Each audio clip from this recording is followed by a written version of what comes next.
Aujourd'hui, avec le pasteur Joseph Prince, vous savez, je crois que bien des fois,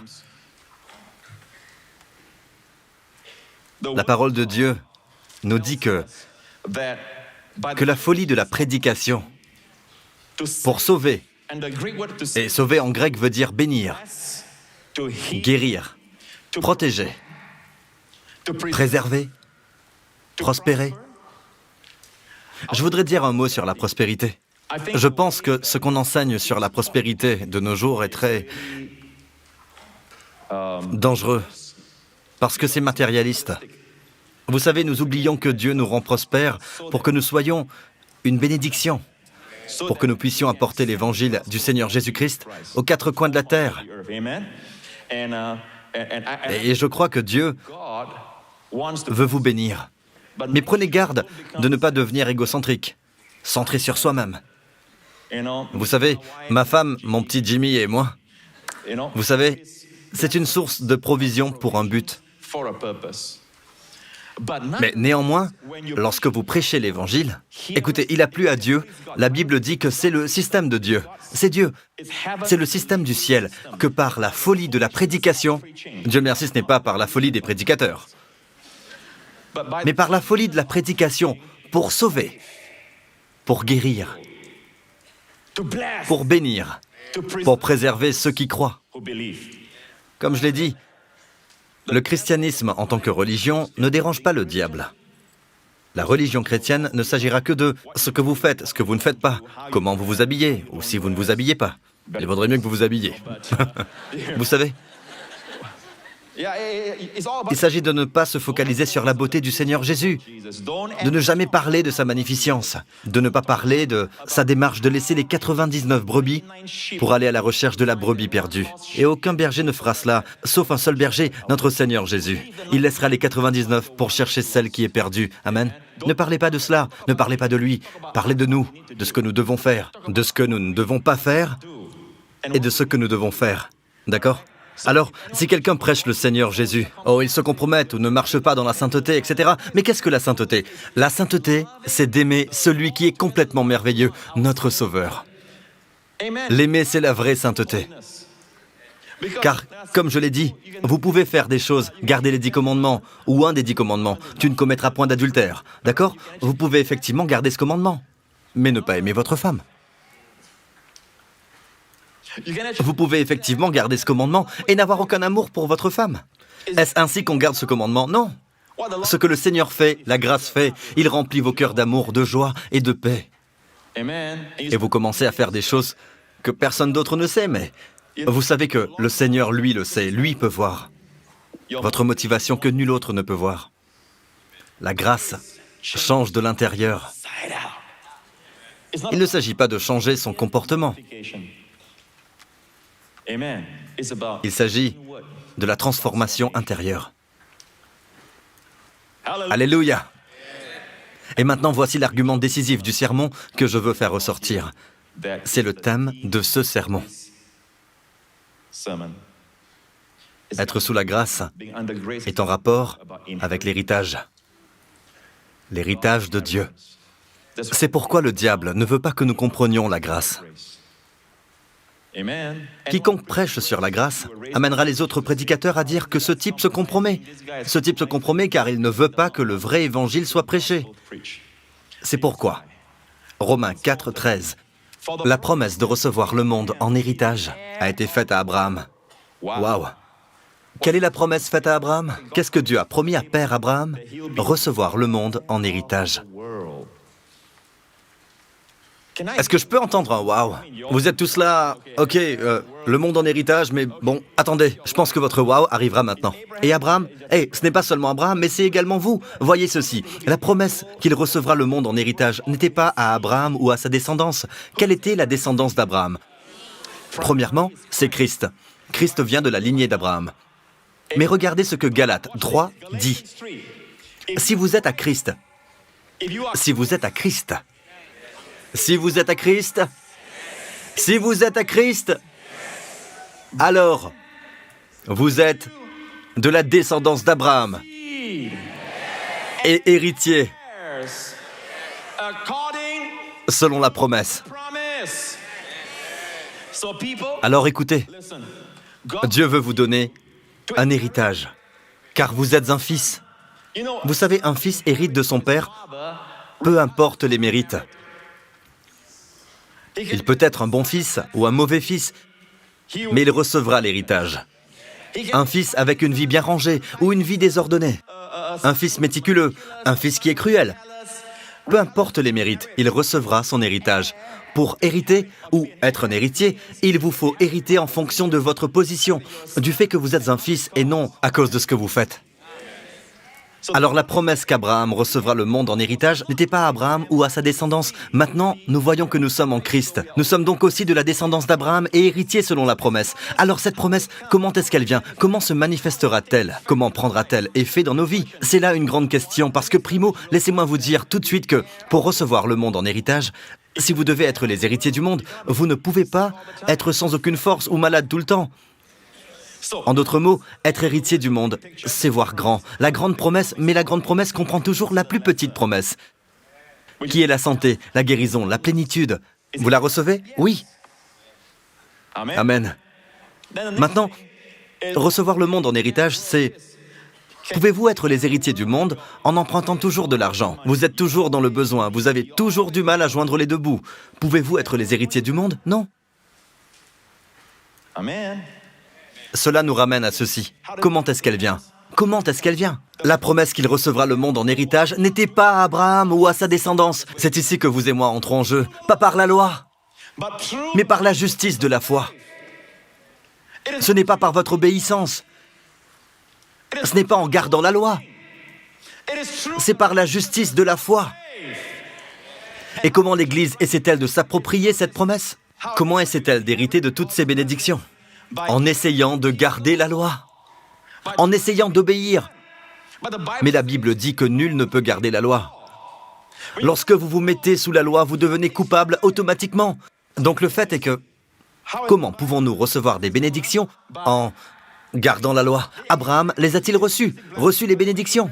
En passant Abraham, la Bible dit qu'à la fin de sa vie, le Seigneur bénit Abraham en toutes choses. Lorsqu'il allait combattre, il était victorieux. La Bible a même dit qu'Abraham était très riche en bétail, en argent et en or. C'est dans la Bible. La Bible dit qu'il a eu une merveilleuse relation avec sa femme dans leur vieillesse. Dans leur vieillesse, il avait environ 100 ans. Et elle avait environ 90 ans et ils eurent le fils de la promesse. Donc cela comprend le renouvellement de la jeunesse et de la force dans leur vieillesse. C'est cela, recevoir le monde en héritage. Dieu les a bénis. Nous y voilà. La Bible dit clairement que ce n'est pas par la loi. Et Abraham ne fut pas béni par son obéissance à la loi. Vous savez pourquoi? Raison très simple. C'est très profond, si simple que vous serez choqués. La loi des 10 commandements n'existait pas encore. Durant la vie d'Abraham, Abraham a vécu 400 ans avant que les 10 commandements ne furent donnés au mont Sinaï. Et Charlton Heston y monta pour... Désolé, Moïse y monta pour les prendre. Il y a eu 400 ans, peuple de Dieu. L'histoire d'Abraham s'est déroulée 400 ans avant. Et Dieu appela Abraham mon ami. Il était un ami de Dieu. Pourtant, il ne connaissait pas les 10 commandements. Mais il marcha dans la sainteté, oui. Était-il proche de Dieu? Oh oui. Mais ce ne fut pas en gardant la loi. En fait, Abraham a menti 2 fois au sujet de sa femme. Rappelez-vous cela. Comment donc est-il devenu juste?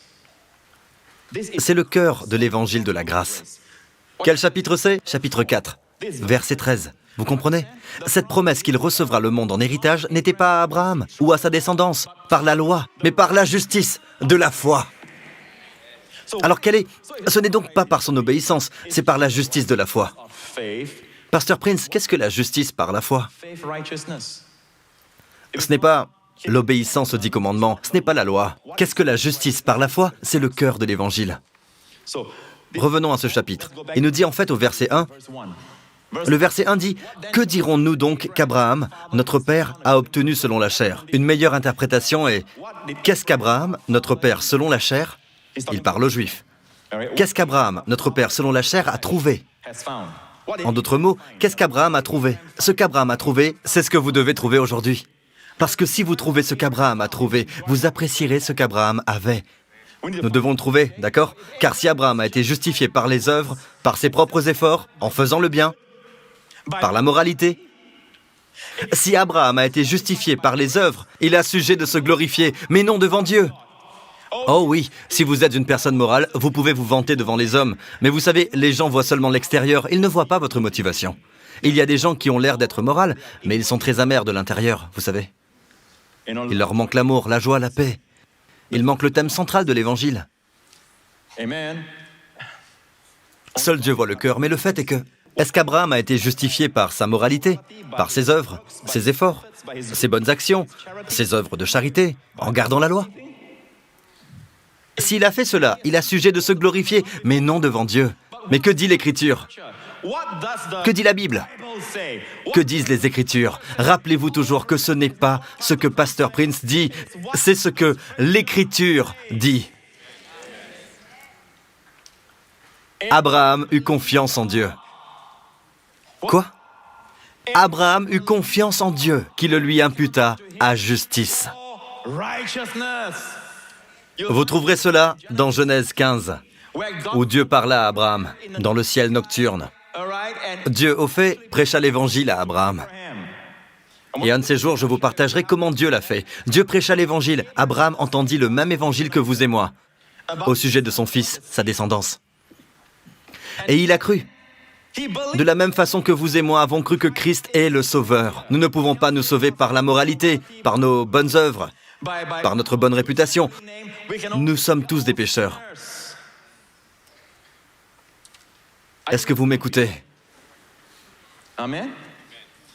Nous y voilà. Abraham eut confiance en Dieu, il ne fit rien d'autre. La Bible dit que Dieu lui parla de l'Évangile, lui prêcha l'Évangile, et Abraham eut confiance en Dieu. Veuillez montrer Galates chapitre 3. L'Évangile fut prêché à Abraham. L'Écriture, prévoyant de justifier, de rendre justes les gentils, c'est vous et moi, les non-juifs, par la foi. Dieu prêcha l'Évangile à Abraham, à l'avance disant qu'en toi, toutes les nations seront bénies. Voyez-vous qui prêcha l'Évangile en premier? Dieu. Qu'est-ce que l'Évangile? La bonne nouvelle. Vous pouvez recevoir le bien que vous ne méritez pas. Parce que Christ a pris toute la punition que vous et moi méritions à la croix et nous a revêtus de toute sa bonté, de toute sa justice. Je m'explique. Revenons à Romains 4. Alors, le verset 4. Or, à celui qui fait une œuvre, le salaire est imputé. Non, maintenant, répondons à la question. Qu'est-ce que la justice par la foi? Car au verset 13 de ce même chapitre, il dit que l'héritage vient de la justice par la foi. Si nous n'établissons pas ce qu'est la justice par la foi, d'accord, nous ne serons pas dans une position de recevoir cela, d'hériter cette promesse. Est-ce que vous comprenez? Je vais donc vous montrer tout de suite, au coup par coup, et je vais probablement aller loin, d'accord? Mais voyons cela. À celui qui fait une œuvre. Si vous faites une œuvre, le salaire est imputé, non comme une grâce, mais comme une chose due. Si un homme œuvre pour quelque chose, son salaire est imputé non comme une grâce, mais comme une chose due. Quelque chose lui est dû, d'accord? D'accord? Pensez-vous que Dieu doit quelque chose à l'homme? Mais à celui qui ne fait pas d'œuvre, qui ne fait aucun effort, ne fait rien de ses propres efforts, à celui qui ne fait pas d'œuvre, mais croit en Dieu, qui justifie l'impie, sa foi lui est imputée à justice. Waouh! Avez-vous saisi cela? C'est cela l'Évangile. Pas besoin de faire des œuvres pour être juste devant Dieu. Repos et confiance. De la même façon pour votre guérison. Pasteur Prince, que dois-je faire? Que dois-je faire pour être guéri? Rien. Tout a déjà été accompli. Vous êtes en retard de 2000 ans. Cela a été accompli par le Fils de Dieu à la croix. Maintenant, reposez-vous si vous voulez recevoir ce qu'il a fait. Repos et confiance. Alors, comment un Dieu saint peut justifier l'impie? Il doit y avoir un juste fondement. Oui! La croix. La croix du Seigneur Jésus-Christ. C'est la raison pour laquelle Dieu envoya son Fils. Dieu envoya son Fils, celui qui était donc sans péché, à la croix, devint péché pour nous, afin que nous devenions la justice de Dieu en lui. l'échange divin a eu lieu. En d'autres mots, je vais avancer plus vite pour que vous compreniez. La foi fut imputée à justice. De même, David exprime le bonheur de l'homme, à qui Dieu impute la justice, sans ses œuvres, sans ses bonnes actions, sans son obéissance, sans ses œuvres de charité, sans son obéissance à la loi, sans ses mérites. Et Dieu impute à justice pour que nous ayons la parole imputée à justice. Nous avons la parole imputée à justice sans les œuvres. Et Dieu dit qu'il est heureux, cet homme. Il parle de vous. Maintenant, regardez ceci. Je vais parler du mot « imputé ». Sa foi lui est imputée et David parle au sujet de Dieu qui impute à justice. C'est le même mot. C'est le même mot en grec. C'est « logizomai ». Dites « logizomai ». Logizomai. Ce mot à l'époque des Grecs, dans l'ancienne Grèce, car votre Nouveau Testament est traduit du grec, n'est-ce pas? Ce mot était un terme utilisé dans les livres de comptes. Un terme de calcul. Par exemple, si un homme logizomai, qu'il a $1000 sur son compte, c'est qu'il a vraiment $1000 sur son compte. Ou alors, ce n'est pas logizomai. C'est juste une supposition, une simple opinion. Et logizomai n'a rien à voir avec les suppositions. Il s'agit plutôt de faits. Si un homme dit qu'il a $1000 et qu'il logizomai, qu'il calcule, qu'il compte, qu'il rapporte qu'il a $1000, c'est parce qu'il a $1000 ou alors c'est de la tromperie. Alors quand Dieu logizomai, la justice, à vous, qu'est-ce que cela signifie? Le terme de calcul logizomai signifie mettre sur le compte de quelqu'un d'autre. Notez-le quelque part, mettre sur le compte de quelqu'un d'autre. En d'autres mots, je compatis avec vous. Je connais votre numéro de compte, je me rends à cette banque pour une quelconque raison. Vous passez par des moments difficiles et je souhaite vous aider et rester anonyme. Alors, je dépose un chèque sur votre compte en utilisant votre numéro de compte. Donc je viens de mettre quelque chose qui appartient à quelqu'un d'autre, notamment moi, sur le compte de quelqu'un d'autre. C'est ça logizomai. Je dis c'est ça logizomai. C'est une affaire de foi. C'est logizomai pour la justice. On le voit dans le bonheur de l'homme à qui Dieu impute ou logizomai la justice sans les œuvres. Du compte de qui? Son fils. Est-ce que vous m'écoutez? À la croix, vous comprenez? Dieu a fait Jésus porter tous nos péchés. Dieu lui a imputé nos péchés. Cloué à la croix, il portait le poids de nos péchés, le poids de tous nos péchés. Il s'est rendu coupable, comme si que c'était lui qui avait commis ces péchés. Pas étonnant qu'il y eut des ténèbres sur toute la terre durant 3 heures. Quand il a pris naissance, les anges remplirent le ciel nocturne et la nuit devint jour. Mais alors qu'il est crucifié, le jour devient nuit durant 3 heures. Jamais de son vivant. Et je vous mets au défi de trouver cela dans les évangiles. Pas une fois il n'a appelé son Père « mon Dieu ». Mais à la croix, il disait toujours « mon Père, mon Père ». Merci Père, c'est toujours Père, toujours. Mais à la croix, il cria « Mon Dieu !» afin que vous et moi puissions l'appeler Père, Papa. Pourquoi? Dieu a fait endosser votre condition de pécheur et tous vos péchés à Jésus. Puis Dieu prit sa stature et sa justice et vous les a remis. Afin que vous puissiez, afin qu'aujourd'hui les pécheurs puissent appeler Dieu Père. Il doit y avoir un fondement de justice pour que Dieu justifie l'impie. Et la sainteté de Dieu n'en est pas affectée. Il n'en est pas moins glorieux. La formidable révérence et la parfaite bienveillance de Dieu n'est pas compromise. Pourquoi? Dieu n'a pas touché au péché. Comment s'en est-il chargé? Dans le corps de son Fils sacrifié. Cela coûtait quelque chose à Dieu. Alors il prit la justice de son Fils et tout ce qu'il méritait, et Dieu, logizomai, il nous revêt de tout cela. Alors à la croix, tout ce qui était une malédiction, tout ce qui était une condamnation, tout ce qui était mauvais, fut imputé à Jésus, tel un missile à guidage thermique. Il visait votre tête, il arrivait, le jugement arrivait, la malédiction allait frapper. Parce que vous avez enfreint les 10 commandements, la loi de Dieu. Elle s'abattrait sur votre famille. Mais alors Jésus fut dressé tel un paratonnerre. Et il attira ce missile à lui. Et il dit, « Tout est accompli. » Qu'est-ce que cela veut dire? Vous êtes à l'abri.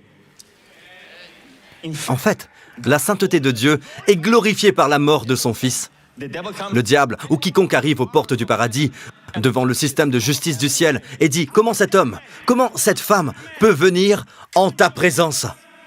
Dieu dit « Regarde vers la croix. Ma sainteté a été glorifiée par ce que mon Fils a fait.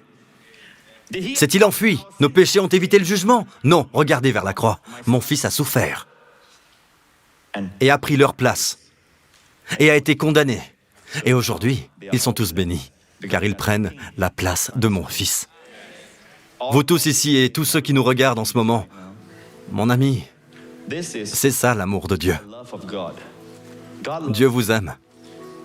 La religion peut-être dépeint une image partielle de Dieu qui est la sainteté encore et toujours, et c'est vrai qu'il l'est. Il n'y a rien de plus vrai, c'est un Dieu saint. Je ne peux adorer un Dieu qui n'est pas saint. Oui, 3 fois saint. Mais mieux encore, la Bible le définit en disant « Dieu est amour ». C'est dans sa nature de vous aimer. Quand Dieu vous regarde, et Dieu sait par quoi vous passez. Il voit vos pensées. Il connaît votre cœur. Il ne sait pas seulement ce que vous avez fait, mais les raisons derrière cela. Mais vous savez quoi? Il sait tout à votre sujet et il vous aime toujours. Et Dieu a envoyé son Fils pour mourir sur la croix. Vous connaissez tous Jean 3, 16. Car Dieu a tant aimé le monde qu'il a donné son Fils unique, afin que quiconque croit en lui ne périsse point, mais qu'il ait la vie éternelle. Peu de gens réalisent que c'est Jésus lui-même qui a prononcé ces paroles. Quiconque croit en lui, qui que vous soyez, vous ne périrez point, mais vous aurez la vie éternelle. Alors je vais vous donner cette opportunité, là tout de suite, de placer votre confiance en Christ, où que vous soyez, ceux qui sont derrière leur écran, où que vous soyez en prison, ou dans une chambre d'hôtel, ou à la maison. Ressentez simplement la présence de Dieu et son amour pour vous. Et répétez cette prière après moi. Croyez et placez votre confiance uniquement en Christ et plus jamais en vous-même. Dites, Père, je te remercie pour ton grand amour pour moi. Ce n'est pas mon amour pour toi, qui est si petit, si faible, si changeant. Je ne te connais même pas. Je suis un pécheur, et je te remercie. Tu m'aimes alors que je suis pécheur, et tu as envoyé Christ mourir pour moi, comme mon sacrifice d'expiation. Et au 3e jour, tu le ressuscitas d'entre les morts. Il est vivant et il est mon berger. Il veille sur moi.